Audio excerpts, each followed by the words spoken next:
Good morning বন্ধুরা, সবাইকে সুপ্রভাত। সবাইকে সাফল্যের দিশা ইউটিউব চ্যানেলে স্বাগতম। আজকের 18ই মার্চের কারেন্ট অ্যাফেয়ার্স নিয়ে আলোচনা করব। তোমরা প্রথম থেকে শেষ পর্যন্ত ক্লাসটা করো এবং ক্লাসটা ভালো লাগলে অবশ্যই লাইক করে দিও এবং সাবস্ক্রাইব করে নিও এবং বন্ধুদের মধ্যেও শেয়ার করে দিও। তাহলে আশা করি আপকামিং কম্পিটিটিভ এক্সামগুলোতে কারেন্ট অ্যাফেয়ার্স নিয়ে আর কোনো সমস্যা থাকবে না। তাহলে শুরু করা যাক আজকের ক্লাস। আজকের ক্লাসের ফার্স্ট কারেন্ট অ্যাফেয়ার্স হলো বিশ্বের বৃহত্তম সাহিত্য উৎসব কোথায় অনুষ্ঠিত হবে? এর উত্তর হবে নতুন দিল্লিতে। এই সম্পর্কে জেনে নেব। বিশ্বের বৃহত্তম সাহিত্য উৎসব, এই সাহিত্য উৎসব এটি অনুষ্ঠিত হবে নয়াদিল্লিতে। এই উৎসবটি সাহিত্য একাডেমির 70 বছর স্মরণ করেও অনুষ্ঠিত হবে। এই অনুষ্ঠানে শতাধিক বিখ্যাত লেখক এবং পণ্ডিতরা অংশগ্রহণ করবেন। নয়াদিল্লির কামানি অডিটোরিয়ামে উৎসবের সময় সাহিত্য একাডেমি পুরস্কার 2023 এর উপস্থাপনা অনুষ্ঠানও অনুষ্ঠিত হবে। নেক্সট, 2024 প্রিটজকার আর্কিটেকচার পুরস্কারে ভূষিত হলেন কে? এর উত্তর হবে রিকেন ইয়ামামোতো। এনার সম্পর্কে জেনে নেব। জাপানি স্থপতি রিকেন ইয়ামামোতোকে 2024 সালে প্রিটজকার আর্কিটেকচার পুরস্কারে ভূষিত হলেন। এই ইয়ামামোতো জাপানের নবম বিজয়ী। রিকেন ইয়ামামোতো বিখ্যাত কাজ হলো হিরোশিমা নিশি ফায়ার স্টেশন এর 2000 এর একটি স্বচ্ছ সম্মুখভাগ এবং কাঁচের দেয়াল এবং মেঝে রয়েছে যা পথচারীদের ভেতরে দেখতে দেয়। স্থাপত্যের প্রতি তার অনন্য দৃষ্টিভঙ্গির জন্য তাকে দ্য মিসফিট ডাক নামে ডাকাও হয়। এছাড়াও এখানে গুরুত্বপূর্ণ স্ট্র্যাটেজিকে একটা আমরা জানবো। বালকৃষ্ণ দোষী একমাত্র ভারতীয় স্থপতি যিনি এই পুরস্কারটি পেয়েছিলেন। এটা পেয়েছিলেন উনি 2018 সালে।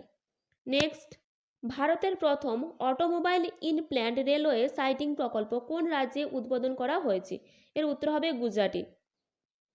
এই সম্পর্কে জেনে নেব। প্রধানমন্ত্রী নরেন্দ্র মোদী গুজরাটের হাসালপুরে মারুতি সুজুকি ইন্ডিয়ার প্ল্যান্টে ভারতের প্রথম অটোমোবাইল ইনপ্ল্যান্ট রেলওয়ে সাইটিং প্রকল্পের উদ্বোধন করেছেন।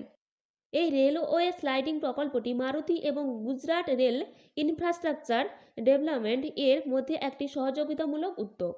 নেক্সট, এনএইচপিসি লিমিটেড এর চেয়ারম্যান ও ম্যানেজিং ডিরেক্টর হিসেবে নিযুক্ত হলেন কে? এর উত্তর হবে রাজেন্দ্র প্রসাদ গোয়েল। এই সম্পর্কে জেনে নেব। এনএইচপিসি লিমিটেড এটি প্রতিষ্ঠিত হয়েছিল 1975 সালে। এর সদর দপ্তর ফরিদাবাদ, হরিয়ানা, অর্থাৎ হরিয়ানা ফরিদাবাদের সদর দপ্তরটি অবস্থিত। এই ভারতে এই এনএইচপিসি লিমিটেড এর কাজ কি? এটি পূর্ববর্তী national hydro electric power corporation হলো একটি ভারতীয় public sector hydro power company যা 1975 সালে জলবিদ্যুতের একটি সমন্বিত এবং দক্ষ উন্নয়নের পরিকল্পনা প্রচার এবং সংগঠিত করার জন্য অন্তর্ভুক্ত করা হয়েছিল। Next, Paralympic committee of India এর প্রেসিডেন্ট পদে নির্বাচিত হলেন কে? এর উত্তর হবে দেবেন্দ্র ঝাঝারিয়া। এই সম্পর্কে জেনে নেব। প্যারা অলিম্পিক কমিটি অফ ইন্ডিয়া অর্থাৎ পিসিআই হলো ভারতের প্যারা অলিম্পিক গেমস এবং অন্যান্য আন্তর্জাতিক অ্যাথলেটিক মিটগুলিতে ভারতের প্রতিনিধিত্ব করার জন্য এবং ইভেন্টগুলিতে ভারতীয় দলগুলি পরিচালনা করার জন্য ক্রীড়াবিদ নির্বাচন করার জন্য একটা দায়ী সংস্থা। এটির কান্ট্রি হচ্ছে দেশ ইন্ডিয়া। এটি ইন্ডিয়ার মধ্যে হয়। ক্রিয়েটেড হচ্ছে 1992, রিকগনাইজ হচ্ছে 1992 এবং সেক্রেটারি জেনারেল হলেন জে চন্দ্রশেখর। নেক্সট, এলিতি 700 টেস্ট উইকেটস ক্লাব এ যোগদান করলো কোন ক্রিকেটার? উত্তর হবে জেমস অ্যান্ডারসন। এই সম্পর্কে জেনে নেব। ইংল্যান্ডের জেমস অ্যান্ডারসন ভারতের বিপক্ষে শেষ টেস্টের এটা কয় দিনে সকালে ধর্মশালায় ভারতের কুলদীপ যাদবকে আউট করে তার 700তম টেস্ট উইকেটের মালিক হলেন। এর ফলে জেমস অ্যান্ডারসন তৃতীয় বোলার হিসেবে টেস্ট ক্রিকেটে 700 উইকেট ছুঁয়েছে। নেক্সট, সম্প্রতি কে নেদারল্যান্ডস প্রিমিয়াম ইরাসমিনিয়াম ফাউন্ডেশন দ্বারা ইরাসমাস পুরস্কার 2024 এ ভূষিত হয়েছেন? এর উত্তর হবে অমিতাভ ঘোষ। এই সম্পর্কে জেনে নেব। বিশিষ্ট ভারতীয় লেখক এবং পদ্মশ্রী পুরস্কারপ্রাপ্ত অমিতাভ ঘোষ গ্রহ সংকট এবং জলবায়ু পরিবর্তনের বিষয়ে তার লেখার জন্য নেদারল্যান্ডসের প্রিমিয়াম ইরাসমিয়ানাম ফাউন্ডেশন কর্তৃক ইরাসমাস পুরস্কার 2024 এ ভূষিত হয়েছেন। এই ইরাসমাস পুরস্কার 2024 এর থিম হলো ইমাজিং দি আনথিঙ্কেবল। তে তার অবদানের জন্য তাকে সম্মানিত করা হলো। প্রথম ইংরেজি ভাষায় লেখক যিনি 2018 সালে ভারতের সর্বোচ্চ সাহিত্য পুরস্কার জ্ঞানপীঠ পুরস্কারে ভূষিত হন। 2007 সালে সাহিত্য ও শিক্ষা ক্ষেত্রে পদ্মশ্রী পুরস্কারও তিনি পেয়েছিলেন। নেক্সট, বিশ্বের প্রথম জেট শ্যুট রেস কোথায় আয়োজিত হলো? এর উত্তর হবে দুবাইতে। এই সম্পর্কে জেনে নেব। Dubai sports council and gravity কোম্পানির আয়োজনে বিশ্বের প্রথম জেট স্যুট রেস দুবাইও হয়েছিল। আয়রন ম্যান পাইলট সহ 8 জন প্রতিযোগী 90 সেকেন্ডের রেসে অংশ নিয়েছিলেন, যেখানে ইসা ফ্যালকনও বিজয়ী হয়েছিলেন।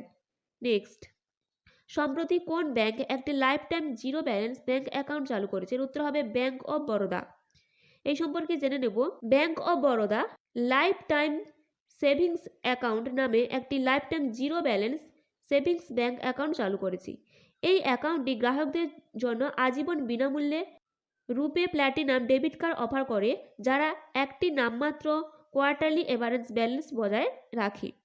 অ্যাকাউন্টটি সকল আবাসিক ব্যক্তিদের জন্য উন্মুক্ত, যার মধ্যে 10 বছর বা তারও বেশি বয়সী নাবালক যারা পড়তে এবং লিখতে পারে তারাও এই তালিকায় থাকতে পারে। এই ব্যাংক অফ বরোদা প্রতিষ্ঠিত হয়েছিল কবে? 20 জুলাই 1908 সালে।